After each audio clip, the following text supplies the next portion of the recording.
اعوذ باللہ من الشیطان الرجیم بسم اللہ الرحمن الرحیم۔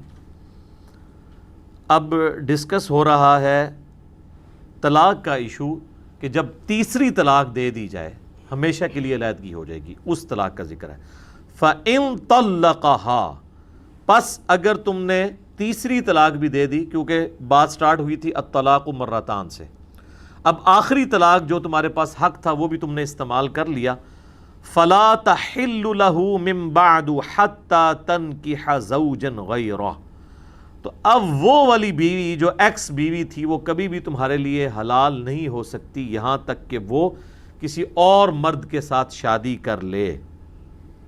فَإِن طَلَّقَهَا، پس وہ مرد بھی اسے اپنی مرضی سے اگر طلاق دے دے، فَلَا جُنَاحَ عَلَيْهِمَا أَن يَتَرَاجَعَا، پھر کوئی حرج نہیں ہے کہ اگر وہ میاں بیوی جو پہلے والے تھے وہ دوبارہ رجوع کر لیں، ان ظنّا ان یقیما حدود اللہ، بشرطے کہ انہیں یہ اب یقین ہو کہ اللہ کی حدوں کو قائم رکھ سکیں گے، کیونکہ پہلے بھی تو میاں بیوی رہے ہیں، اب کون سی ایسی کوئی تبدیلی آ گئی ہے کہ اس کے بعد وہ دوبارہ وہ معاملات ان کے وہ جو ایک دوسرے میں شارٹ کمنگز دیکھ رہے تھے وہ اوور کم ہو گئی ہیں، ہو سکتا ہے پھر اس سے زیادہ لڑائیاں شروع ہو جائیں۔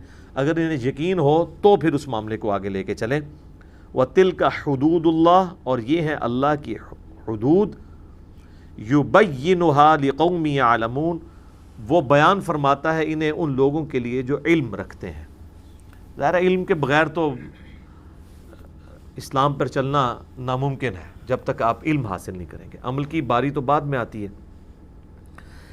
یہ وہ شرعی حلالہ ہے جس کا ذکر قرآن میں ہے، جس کو ہمارے معاشرے میں مس یوز کیا گیا کہ جی قرآن میں لکھا ہوا ہے کہ حلالہ کروا سکتے ہیں، آپ نے یہ پڑھ لی، یہاں کروانے کا تو ذکر ہی نہیں ہے۔ یہاں پر یہ ہے کہ اگر وہ طلاق دے دے تو اس کے بعد اگر وہ خود کسی اور مرد کی طرف چلی جائے، شادی کرے اور پھر وہ اپنی مرضی سے طلاق دے، ورنہ اگر یہ زبردستی کا حلالہ ہوتا تو یہاں پہ ہوتا کہ اسے چاہیے کہ وہ حلال ہونے کے لیے کوئی اور شادی کرے پھر وہاں سے طلاق لے، یہاں تو یہ الفاظ ہی نہیں طلاق لے، وہ بائی چانس وہ طلاق دے دے، یا دوسرا آپشن یہ ہو سکتا ہے کہ وہ دوسرے والا مرد فوت ہو جائے۔ تو اتنی کڑی شرط اس لیے رکھی گئی تاکہ میاں بیوی کے ریلیشن شپ کو مذاق نہ بنا لیا جائے۔ بعض لوگ اس کے اوپر اعتراض کرتے ہیں کہ جی قصور مرد کا تھا کہ اس نے بیوی کو طلاق دی، عموماً ناجائز ہی دے رہے ہوتے ہیں چھوٹی چھوٹی بات کے اوپر، تو سزا جو ہے وہ بیوی کو کیوں بھگتنی پڑ رہی ہے کہ اس کا لالا نکلوایا جا رہا ہے؟ نہیں، یہ تو عورت کو پروٹیکشن دی گئی ہے کہ مرد 10 دفعہ یہ سوچے کہ اب یہ عورت مجھے واپس نہیں مل سکتی، میں نے اس کی قدر کرنی ہے۔ کوئی مرد یہ گوارا کرے گا اس کی بیوی کسی اور مرد کے پاس چلی جائے؟ تو یہ اللہ تعالیٰ نے شرط لگا دی کہ اگر اس کو طلاق دی تو یہ دیکھ لینا پھر تمہارے لیے کبھی بھی حلال نہیں ہوگی۔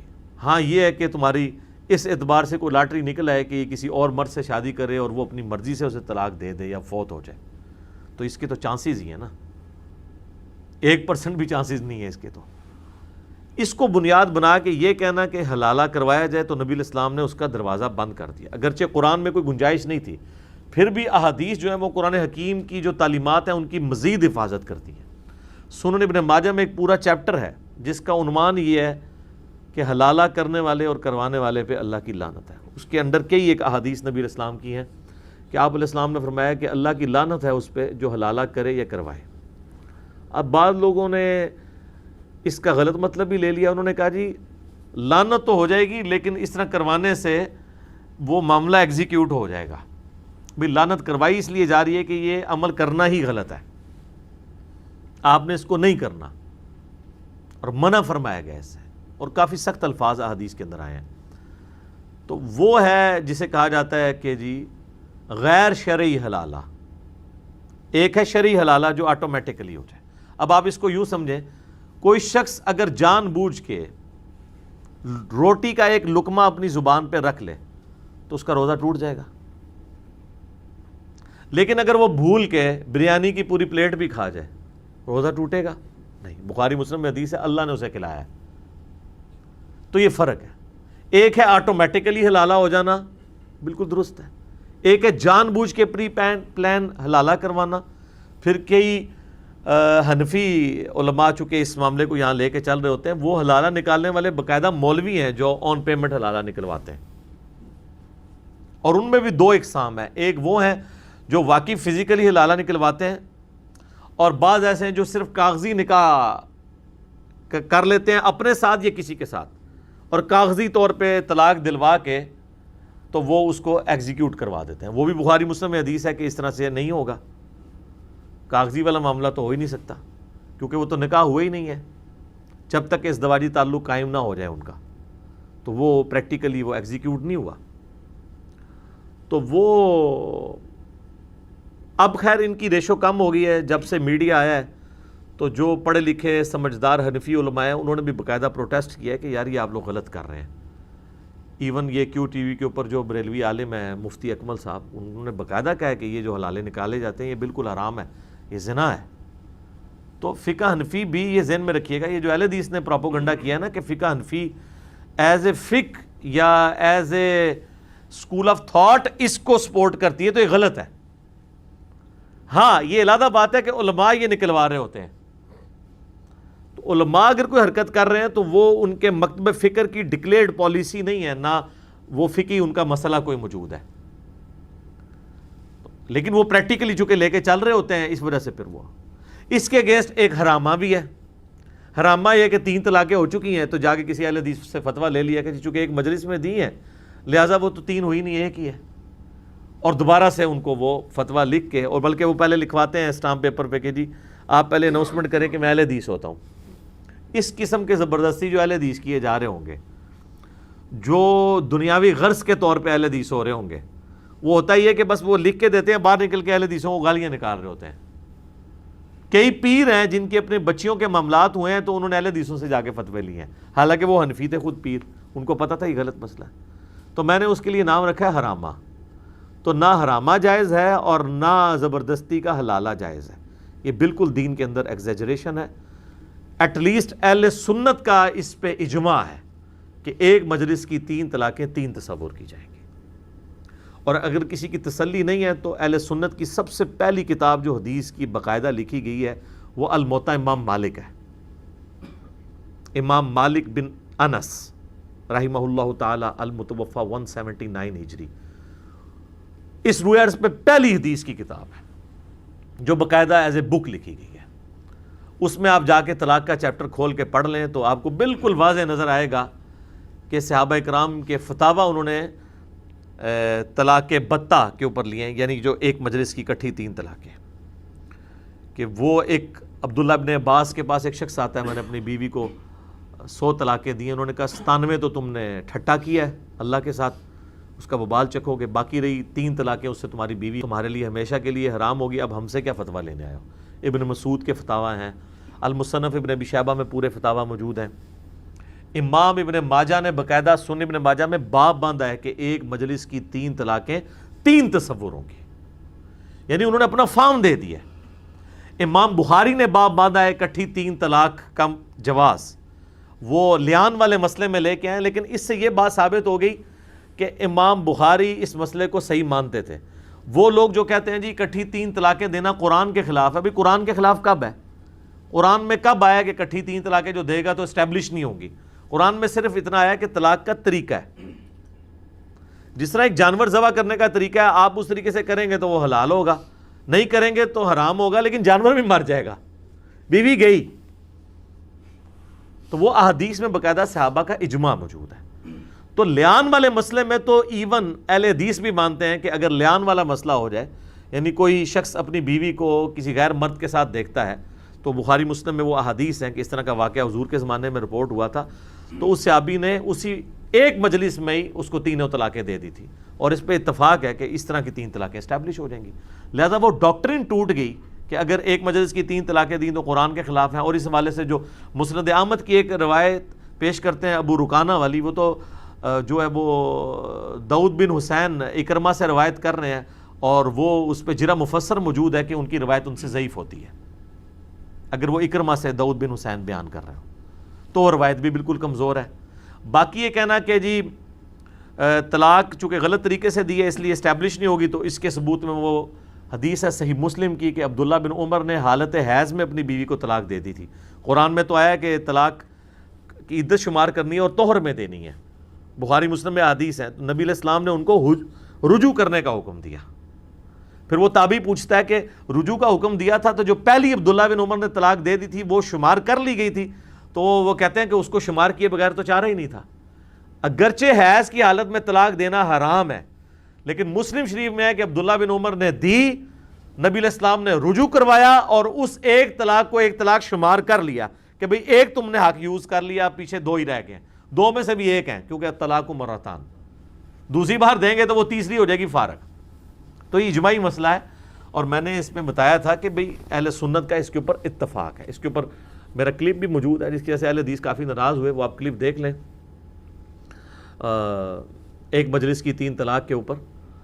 تو یہ مسئلہ جو ہے وہ، اور اہل حدیث میں بھی یعنی سارے علماء نہیں ہیں، جو ان میں پڑھے لکھے علماء ہیں جن کو یہ بات پتہ ہے اور وہ اپنے مسئلے کی ضد سے کچھ نکلے ہوئے ہیں، ان میں تو یہ چیز موجود ہے. شیخ زبیر لیزئی رحمہ اللہ تعالیٰ تو واضح طور پر 3 طلاقوں کو 3 تصور کرتے تھے، بلکہ وہ مجھے کسی نے کہا ریٹن میں دکھائیں. بھئی ریٹن میں انہوں نے باقاعدہ فتویٰ لکھا ہوا تھا، لیکن آپ کو پتہ ہے وہ مسلک والا ایشو آ گیا تو وہ چھاپ نہیں سکے. ان کی وفات کے بعد میں نے ان کے اسٹوڈنٹ سے رابطہ کیا تو کہتے ہیں ہمارے پاس پڑھا لیکن تمہیں نہیں دینا. ٹھیک ہے، تو ویسے ان سے پوچھنے جائیں تو وہ آئے بائیں شائع کرتے ہیں، توریہ کر لیتے ہیں. تو اس کی ضرورت نہیں. آپ طلاق کا چیپٹر مشکات المصابیح میں پہلی جلد میں نکال لیں. شیخ صاحب نے اپنا حکم لگا دیا ہوا ہے اس کے اوپر کہ عبداللہ بن عباس کو ایک شخص آ کے کہتا ہے کہ میں نے اپنی بیوی کو 3 طلاقیں دے دی ہیں اکٹھی، تو انہوں نے کہا کہ وہ طلاقیں اسٹیبلش ہو گئی ہیں، ابن عباس تمہارا کچھ نہیں کر سکتا. تو شیخ زبیر صاحب نے باقاعدہ اس کے فٹ نوٹ کے اوپر حکم لگا دیا طلاق والے چیپٹر میں. میں نے شیخ زبیر صاحب کے اوپر ایک ڈیٹیل لیکچر دیا، مسئلہ نمبر 80، شیخ زبیر لیزئی ایک حق گو عالم دین. اس میں باقاعدہ میں نے یہ ساری چیزیں بیان کی ہوئی ہیں. یہ میں اہل حدیث کے لیے بیان کر رہا ہوں اس لیے کہ وہ یہ نہ سمجھیں کہ ان کے ہاں بھی ایگریڈ اپان مسئلہ ہے. یہ زیادہ ایشو امام ابن تیمیہ نے کھڑا کیا تھا، اس سے پہلے یہ ایشو اس طریقے سے نہیں تھا. شیعہ کے ہاں تھا، لیکن شیعہ کے معاملات بالکل ڈیفرنٹ ہے اس حوالے سے. اگر آپ نے ان سے یہ مسئلہ مستعار لینا ہے تو وہاں تو وہ کہتے ہیں بغیر گواہوں کے طلاق ہی نہیں ہوتی ہے، ایک بھی نہیں ہوتی. وہ کہتے ہیں جس طرح نکاح کے لیے گواہوں کی ضرورت ہے، اور قرآن پاک میں بھی اس کا اشارہ ملتا ہے کہ طلاق کے لیے بھی گواہوں کی ضرورت ہے. اہل سنت کے نزدیک وہ ضرورت مستحب ہے، بہتر ہے، لیکن شیعہ اس کو واجب سمجھتے ہیں کہ اگر گواہوں کی موجودگی کے بغیر دے گا، یعنی مراد یہ کہ وہ بلائے دونوں طرف سے لوگوں کو، تو میں نے بلانے کے دوران ہی اس کو اتنے لتر پڑیں گے طلاق تک نوبت ہی نہیں آئے گی. کیونکہ بعد میں جو 5 منٹ بعد وہ شرمندگی کا اظہار کرتے ہیں، اور جی مڈا ساڑا غصے سی جی، تو غصے سے طلاق دیتی جاتی ہے، خوشی خوشی تو کوئی نہیں دینا.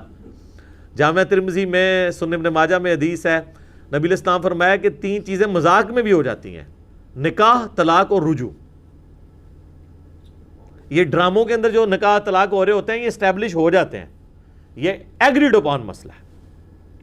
یہ میں نے مذاق میں دی ہے، میں نے غصے میں دی ہے، جس حالت میں. ہاں یہ نہ ہو کہ کوئی ذہنی توازن کھو بیٹھا ہے، وہ ایک علیحدہ معاملہ ہے کہ اسے پتہ ہی نہیں ہے. باقی کہنا غصہ جو بھی ہو، غصے میں بندے کا توازن کافی حد تک برقرار ہوتا ہے. مطلب وہ اپنی بیوی کو طلاق دے رہا ہوتا ہے، کسی کی بیوی کو نہیں جا کے دے رہا ہوتا، پہچان رہا ہوتا ہے کہ یہ میری بیوی ہے. تو باقی ہے کہ غصے میں تو وہ ٹھیک ہے کہ ایسے کام نہیں کرنے چاہیے، انسان کو سوچ سمجھ کے ایسا کرنا چاہیے. میں اکثر کہتا ہوں کہ اگر کسی کو سالن میں نمک کم کی وجہ سے بیوی پہ غصہ آیا ہے نا، تو پلیٹ توڑ دے یار، بہت غصہ نکالنا ہے، بیوی کو کیوں فارغ کرتا ہے؟ ویسے تو یہ ہے کہ نمک ہی مانگ لے. ٹھیک ہے، تو میں آپ کو اپنا بتاؤں، میں یعنی ہمارے گھر میں یعنی میری وائف جو ہے وہ نمک کم ڈالتی ہے سال میں. تو شروع مجھے پرابلم تھی. اب میں نے اپنے ڈریسنگ ٹیبل میں نا جہاں پہ اور چیزیں پڑی ہوتی ہے تو میں نے اپنی نمک دانی لادہ رکھ لی ہوئی ہے ڈالنے کے لیے. وہ ختم ہی نہیں ہوتی، 1.5 بعد اس کو فیل کرنا پڑتا ہے، معاملہ ختم. تو ایشوز کو خود ایڈریس کرنا چاہیے، طلاق تک نوبت نہیں آنی چاہیے. یہ بھی جامعہ ترمذی میں حدیث ہے، اللہ تعالیٰ کو حلال چیزوں میں سب سے زیادہ ناپسند طلاق ہے. حلال اس لیے رکھیے کہ بعض کا جینون ضرورت پڑ جاتی ہے. یہ نہیں ہے کہ ہمیشہ مرد ہی زیادتی کر رہا ہوگا، بعض اوقات عورت کی طرف سے ایسے معاملات ہو سکتے ہیں کہ مرد کو جان چھڑانی پڑے. تو حلال اسے رکھ دیا لیکن پسندیدہ نہیں ہے. اور وہ جو مسلم شریف کی حدیث ہے کہ شیطان کا تخت پانیوں پہ لگا ہوا ہے، شام کے وقت وہ جسے میں نے کہا کہ ہو سکتا ہے برمودا ٹرائنگل پہ لگا ہوا ہو، وہ شام کے وقت اپنے سارے چیلوں کو جمع کرتا ہے اور وہ اپنی پوری کارگزاری سناتے ہیں. ایک کہتا ہے میں نے یہ کیا، دوسرا کہتا ہے میں نے یہ کیا، تو وہ کسی سے خوش نہیں ہوتا، حالانکہ بڑے بڑے گناہ وہ گنوا رہے ہوتے ہیں. ایک کہتا ہے آج میں نے میاں بیوی میں جدائی کروا دی ہے، تو شیطان اسے گلے لگ کے ملتا ہے کہ تو نے اصل کام کیا ہے، کیونکہ میاں بیوی میں جدائی ہوئی تو وہ معاشرے کے لیے ایک بہت بڑا امتحان ہے. اولاد ہے تو وہ بھی معاشرے کے لیے ایک ناسور بن جائے گی.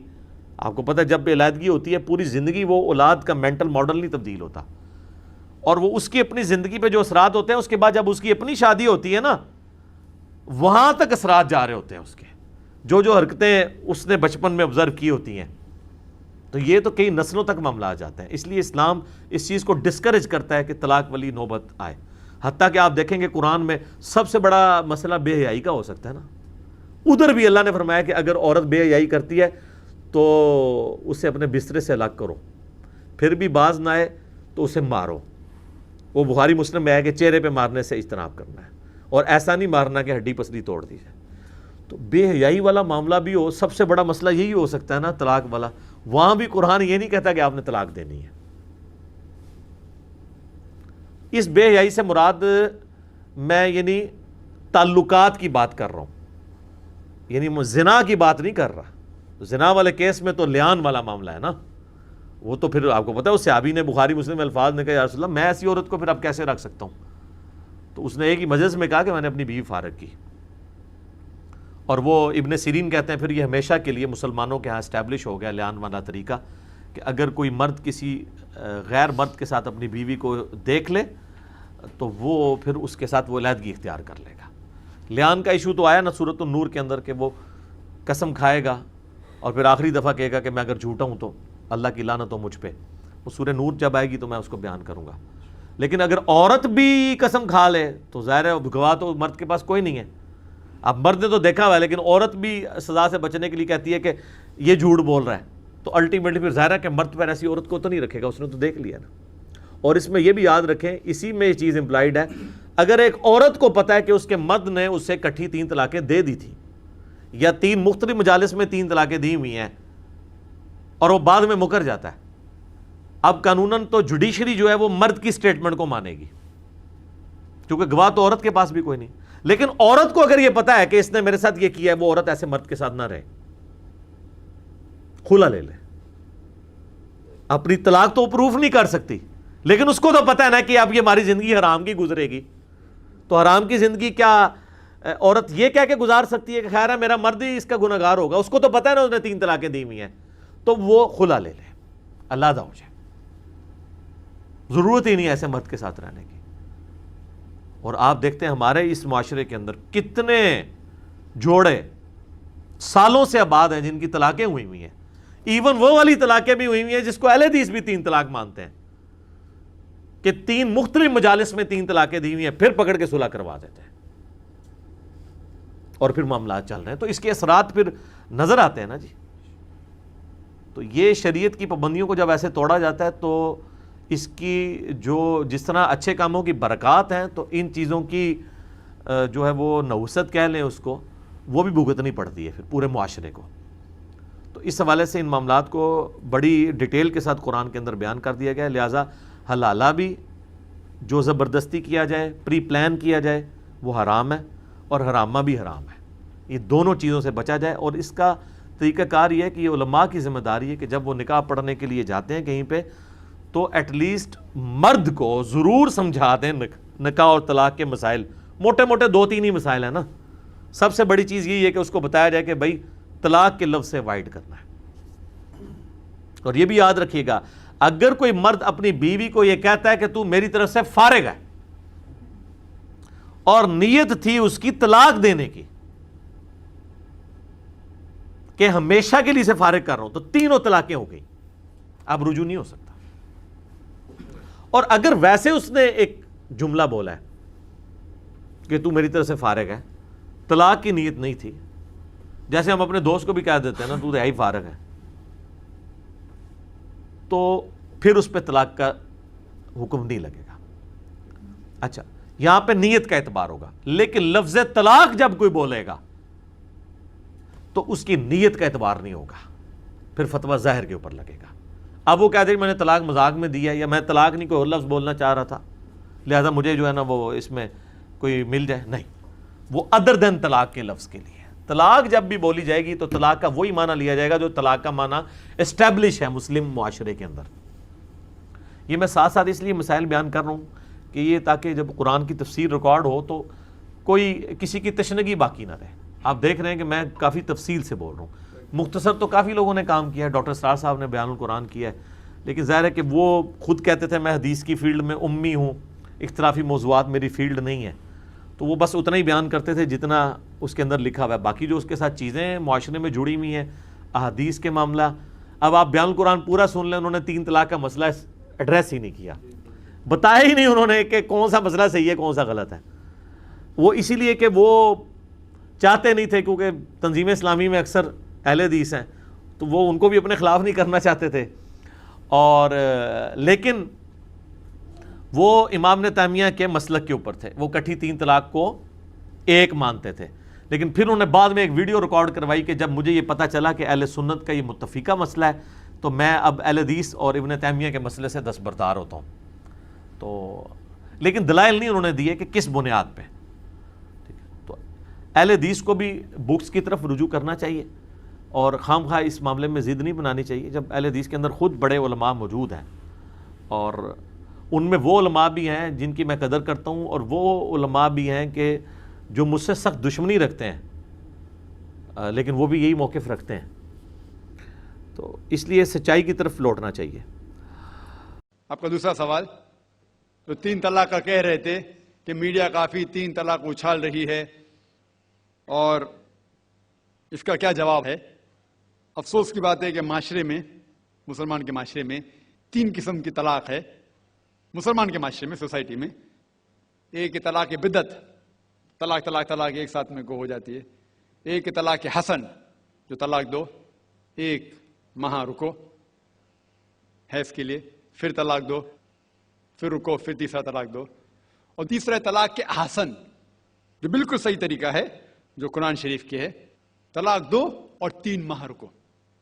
قرآن کی آیت ہے سورہ بقرہ میں, سورہ نمبر 2 آیت نمبر 228 میں لکھا ہوا ہے کہ جب بھی آپ طلاق دیں گے تو 3 ماہ یا 3 حیض کی عدت ہے. تو طلاق پورے مکمل ہونے کے لیے 3 حیض یا 3 ماہ, 3 menstrual سائیکل اور 3 monthly courses مسٹ ہے, کمپلسری ہے. افسوس کی بات ہے کہ یہ جو اختلاف امت میں ہے اس کی ایک وجہ ہے. ایک صحیح حدیث ہے ابن عباس رضی اللہ عنہ, وہ فرماتے ہیں کہ محمد صلی اللہ علیہ وسلم کے دور میں 3 طلاق ایک ہی مانی جاتی تھی. حضرت ابو بکر کے دور میں 3 طلاق ایک ہی مانی جاتی تھی. حضرت عمر کے پہلے 2 سال کے دور میں 3 طلاق ایک ہی مانی جاتی تھی. لیکن اس کے بعد حضرت عمر رضی اللہ عنہ اس سچویشن کو دیکھ کے وہ کہتے اگر کوئی شخص 3 دے دیا تو 3 ہو جاتی ہے. اس حدیث کی وجہ سے جو اختلاف امت میں ہے, اور کئی علماء میں اختلاف ہے, لیکن علماء میں اختلاف ہے, رہیں گا ایک منچ پہ آئیں گے کہ اللہ عالم. لیکن اگر آپ قرآن کی روشنی میں پڑھتے ہیں, قرآن میں طلاق کا ذکر کیا گیا ہے سورہ بقرہ میں سورہ نمبر 2 آیت نمبر 228 سے لے کے 240 تک, اور سورہ طلاق میں سورہ نمبر 65 آیت نمبر 1 سے 7. جو قرآن مجید میں طلاق کا ذکر ہے اس کے اندر یہ ہے کہ کبھی کوئی ڈفرنس آف اوپینین, کوئی جھگڑا ہو جاتا ہے شوہر اور بیوی میں, تو پہلا شوہر بیوی بیٹھ کے بات کرے. ایسا نہیں کہ بیوی نے نمک زیادہ ڈال دیا اور طلاق طلاق طلاق کہہ دیا اور طلاق ہو گیا. اگر بیوی میں نمک زیادہ ڈالا, بولے آپ کو نمک کم چاہیے, معاملہ سلجھ جائے گا, بیٹھ کے بات کرو. پھر بھی بات نہ بنے تو اللہ تعالیٰ فرماتا ہے سورہ نساء میں سورہ نمبر 4 آیت نمبر 35 میں کہ آپ کے درمیان ایک حکم رکھو, ایک آربیٹر بیوی کی طرف سے, ایک آربیٹر شوہر کی طرف سے. مطلب آربیٹر حکم کہتے ہیں, آربیٹر کو حکم رکھو بیوی کی طرف سے اور شوہر کی طرف سے, اور معاملہ کو سلجھا لو. پھر بھی اگر بات نہیں مانے تو آپ پھر طلاق دے سکتے ہیں. تو طلاق دیتے ہیں تو کئی اس کے کرائٹیریاز ہے کہ حیض کے وقت طلاق مت دو, جب آپ غصے میں طلاق مت دو، شراب کی حالت میں طلاق مت دو. اس کے بعد جب طلاق دیا جاتا ہے تو 3 ماہ رکنا چاہیے. یہ طلاق کے احسن ہے جو بالکل صحیح طریقہ ہے. طلاق دو اور 3 ماہ رکو، اور 3 ماہ کے اندر اگر آپ رجوع کرنا چاہتے ہیں اپنی بیوی سے تو رجوع ہو سکتے الحمدللہ.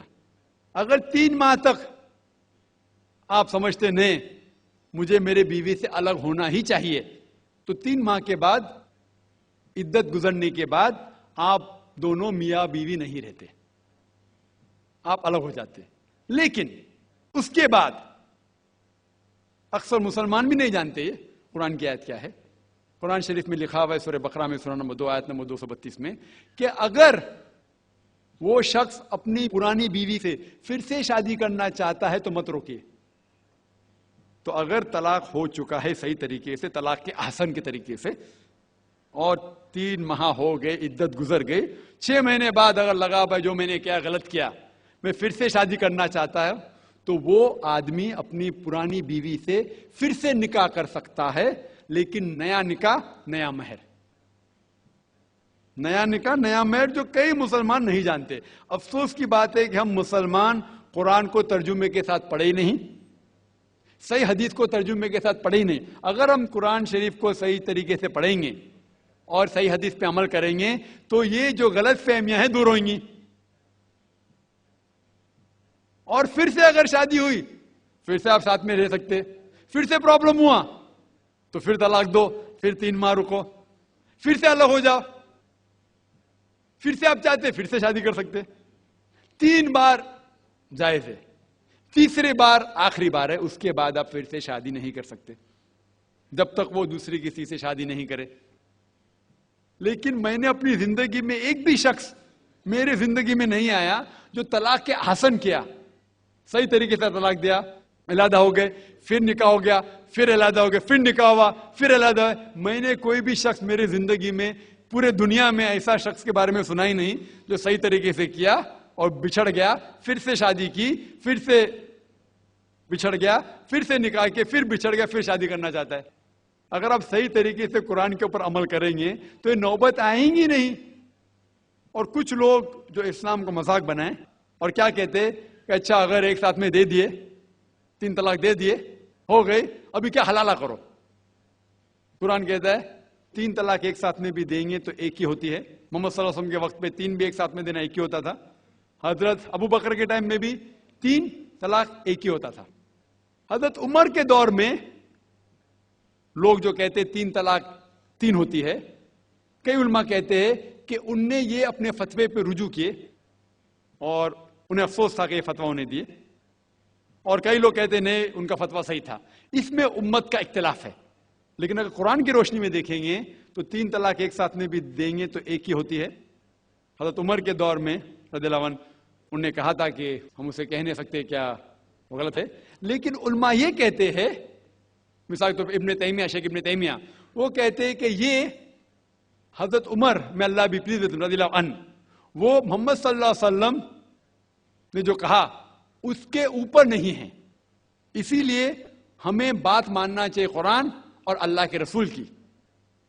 اس کے اندر حضرت عمر میں اللہ بھی پلیز رضی اللہ عنہ انہوں نے رجوع کیا، اسی لیے وہ کہتے کہ 3 طلاق بھی ہوئیں گی تو ایک ہی ہوتی ہے، 3 نہیں ہوتی. اس میں امت کا اختلاف اسی لیے ہے کہ ہم نے قرآن پڑھے ہی نہیں. ہم اگر قرآن پڑھیں گے صحیح طریقے سے اور جانے، کئی لوگ یہ سمجھتے ہیں کہ طلاق کے لیے 3 بار بولنا ضروری ہے، اگر 3 بار نہیں کہیں گے طلاق ہوتی ہی نہیں. وہ ان کی نادانی ہے، وہ ان کی جہالت ہے. تو ہمیں کیا کرنا چاہیے؟ یہ میڈیا اچھال رہی ہے، ہم مسلمانوں کو یہ طلاق کا طریقہ جو صحیح طریقہ ہے طلاق کے احسن، اس کو عام کرنا چاہیے اور یہ کہنا چاہیے کس بنیاد پہ طلاق دی جا سکتی ہے، کب دی جا سکتی ہے، کیسے موقع پہ دی جا سکتی ہے، دینا چاہیے کہ نہیں. تو یہ سب اگر ہم مسلمان عام کریں گے تو انشاءاللہ یہ اختلاف جو امت میں ہے وہ نہیں رہیں گا. اور میڈیا اسے اچھال رہی ہے.